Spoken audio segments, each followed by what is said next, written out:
ওই রিক্সা যে চালায় ব্যাটারিটা তার আব্বা বানায় নাই, ওই ব্যাটারিটা আমদানি করা হয়েছে চীন থেকে। কেন বাধা দিলেন না? ওই ব্যাটারিটা আমদানি করার পরে ফিট করা হয়েছে বাংলাদেশ মেশিন টুলস ফ্যাক্টরিতে। বাংলাদেশ মেশিন টুলস ফ্যাক্টরি একজন মেজর জেনারেল চালায়, ওখানে গিয়ে বুলডোজার চালাতে পারবেন না, আপনার পা কাঁপবে। ওই মেশিন টুলস ফ্যাক্টরিতে গিয়ে বন্ধ করে দেন, তা তো পারছেন না। তাহলে ব্যাটারি আমদানি বন্ধ করতে পারছেন না, রিক্সা তৈরি বন্ধ করতে পারছেন না, রিক্সা বিক্রি বন্ধ করতে পারছেন না। যখন এটা গরিব মানুষের হাতে এসে পড়ে এবং সাধারণ মানুষ এটা দিয়ে চলাচল করে উপকার পায়, তখন আপনাদের মাথা গরম হয়ে যায়। আসলে রিক্সা বন্ধ করতে চায় না, ব্যাটারি রিক্সাও বন্ধ করতে চায় না, ওখান থেকে চাঁদাবাজি করতে চায়, বকরাবাজি করতে চায়।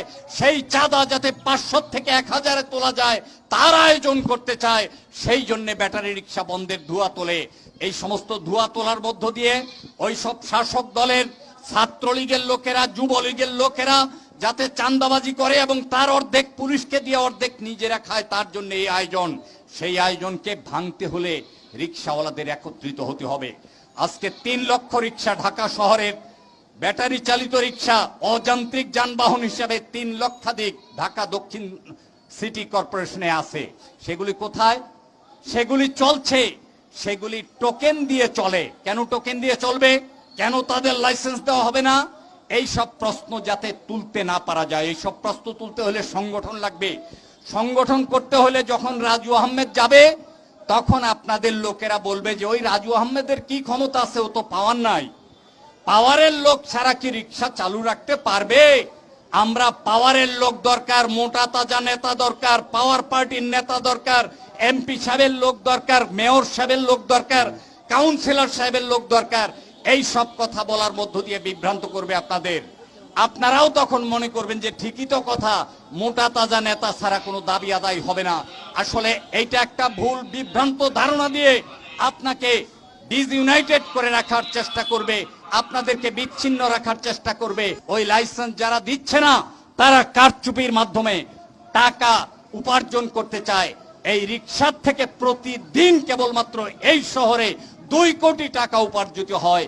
ওই টাকা বন্ধ হয়ে যাবে। সেই আয়োজন আপনারা ধীরে ধীরে করতে হবে। তার জন্য আপনাদের সবাইকে এই মিটিংয়ে এসে আমাদের কথা শুনবার জন্য, আপনাদের কথা বলবার জন্য ধন্যবাদ জানাচ্ছি। আপনাদের বলতে হবে না মোটা তাজা নেতা আমাদের ক্ষতি করেছে, গত 100 বছরের শ্রমিক আন্দোলনের ইতিহাস তাই বলে। মোটা তাজা নেতা দিয়ে হবে না, রিক্সাওয়ালাদের মধ্য থেকে নেতা বেরিয়ে আসতে হবে। সেই নেতা যদি কাজ করে তাহলে সংগঠন হবে, সংগঠন যদি হয় তাহলে আন্দোলন হবে, আন্দোলন যদি হয় তাহলে চাক্কা বন্ধ করতে পারবে না, আন্দোলন যদি হয় তাহলে ব্যাটারি খুলে নিতে পারবে না, আন্দোলন যদি হয় তাহলে পুলিশে মাস্তানি করতে পারবে না। তাহলে সেই আন্দোলন করার জন্য আপনারা ঐক্যবদ্ধ হবেন, একত্রিত হবেন, সেই আহ্বান আপনাদের জানাচ্ছি। একত্রিত যখনই হতে যাবেন, গ্যারেজের থেকে বাধা তৈরি হবে। গ্যারেজের ডানে বাঁয়ে যারা চাঁদাবাজি করে তারা বাধা দেবে, গ্যারেজের ভেতরের লোকেরা মনে করবে কি জানি কি হয় সেজন্য বাধা দেবে। এই সকল বাধা অতিক্রম করে আপনাদের রাস্তায় নামতে হবে, একত্রিত হতে হবে, সদস্য বানাতে হবে, নিজেরা দলের সদস্য হয়ে সেখানে কমিটি তৈরি করতে হবে। প্রত্যেক গ্যারেজে গ্যারেজে কমিটি তৈরি করতে পারলেই আপনারা আন্দোলন করতে পারবেন, এছাড়া আপনারা আন্দোলন করতে পারবেন না। সেই জন্যে নানা রকমের চামচারা নানা রকমের বুদ্ধি দিবে, কান খাড়া রাখবেন, নিজেরা সজাগ থাকবেন, ওই সমস্ত বুদ্ধির প্রভাবে প্রভাবিত হবেন না। আপনারা পরিষ্কার মনে রাখবেন, আপনারা যাতে একত্রিত না হতে পারেন তার জন্য যত প্রকারের বুদ্ধি দেওয়া হবে, সেই সমস্ত বুদ্ধির জায়গা থেকে বেরিয়ে আসতে হবে। আপনাদের বলতে হবে যে না, ছোট ছোট বিন্দু বিন্দু সরিষা কুড়াইতে কুড়াইতে আমরা বেলে পরিণত করব। ফলে আমরা শক্ত নেতৃত্ব তৈরি করব। আমাদের মধ্য থেকে এই মোটা তাজা লোকেরা আমাদের মাথায় কাঁঠাল ভেঙে গিয়েছে সারা জীবন, ওই মোটা তাজা শাসক দলের লোকেরা আমাদের দাবি কোনোদিন দেবে না। আমাদের দাবি আমাদের আদায় করার জন্য আমাদের ঐক্যবদ্ধ হতে হবে, আমাদের লড়াই করতে হবে, আমাদের একটুখানি সময় দিতে হবে। আমাদের গ্যারেজে এত ক্লান্ত হয়ে রিক্সা চালিয়ে ফিরে যাওয়ার পরেও একটুখানি বসবার সময় বের করতে হবে, একটুখানি কথাবার্তা বলবার সময় বের করতে হবে। সেই সময় দিয়ে আস্তে আস্তে সংগঠিত হতে হতে, ঐক্যবদ্ধ হতে হতে আমরা আমাদের লক্ষ্য অর্জনের পথে এগিয়ে যাব, এই বিশ্বাস প্রত্যয় রাখছি।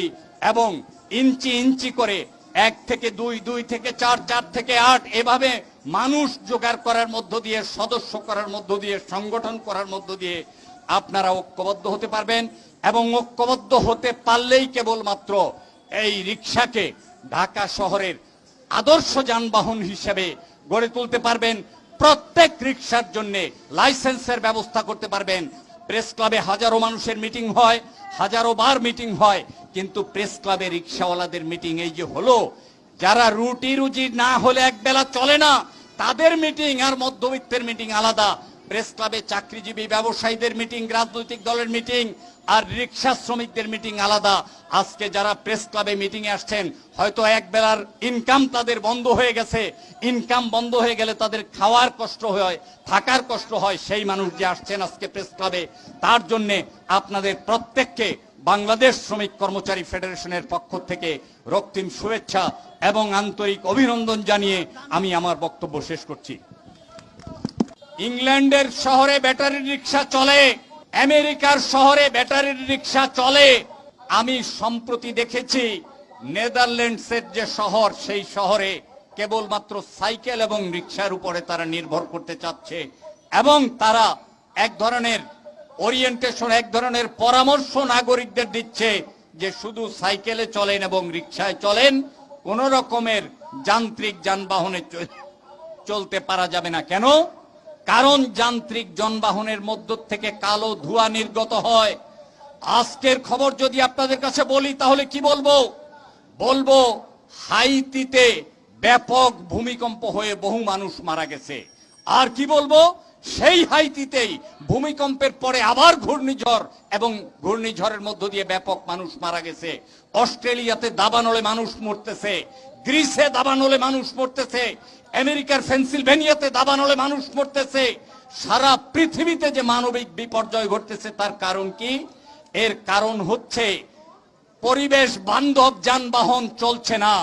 সেই পরিবেশ বান্ধব যানবাহন চলছে না বলেই যে যানবাহনের মধ্যে কালো ধোঁয়া বের হয়, যে যানবাহনের মধ্যে ইঞ্জিন চালিত যানবাহন, সেই সমস্ত যানবাহনের ধোঁয়ায় আমরা দেখেছি ঢাকার বাতাসে সীসা।